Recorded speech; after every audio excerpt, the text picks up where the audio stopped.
Chapter 17, The View from Lisbeth's Cot.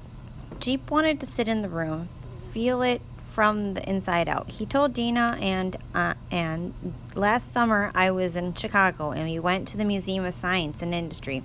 They got everything there, but what blew me away was walking my little brothers right through a heart. It was all blue and red and see-through. Sound effects, too.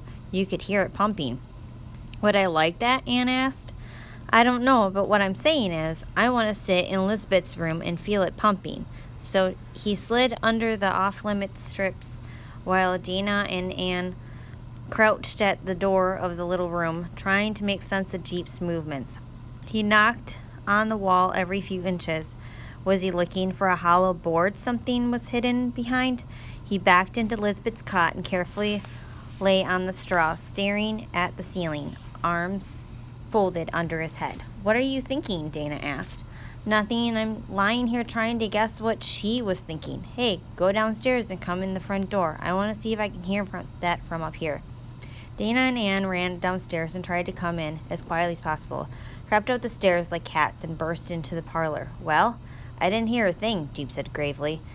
They could have come home and trapped her. He rolled off the cot and flipped the mattress, running his hand over every inch of it like a doctor feeling for lumps.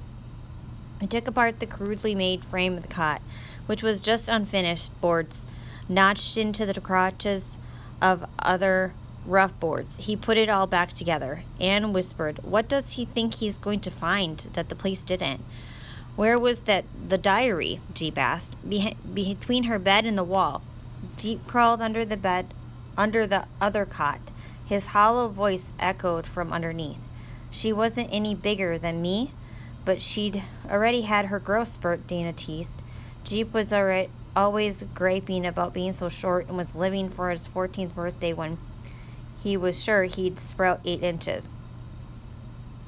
He slid out like a mechanic rolling out from under a Chevy, crouched on the worn split logs, and didn't say anything for the longest time. Then, she died in this room. Anne asked, How can you be sure? I just know it. I've read the whole journal, and there are no more clues. It just stops all of a sudden. Dana explained. Jeep asked, What's the last thing that happened? Mrs. Weaver gets called to Boston because her father's dying. One day she writes that she's going, and the next 20 pages are totally blank. That's it, Jeep cried. I know what happened to Miss Lisbeth, Charles. But what I don't know is just how it happened. Not yet. Tell us, Anne begged. But Jeep shook his head. I've got to work it around a little more and spend some time in the library. On his feet now, he suddenly bolted past them to the door. I have to get home to babysit my little brothers so my mom can get to work. Downstairs in the kitchen, Dana poured a glass of milk for Anne. She trailed the cookie through her own milk. Anne asked, Do you think Jeep really knows something? I don't think we'll ever know anything for sure about Lisbeth Charles.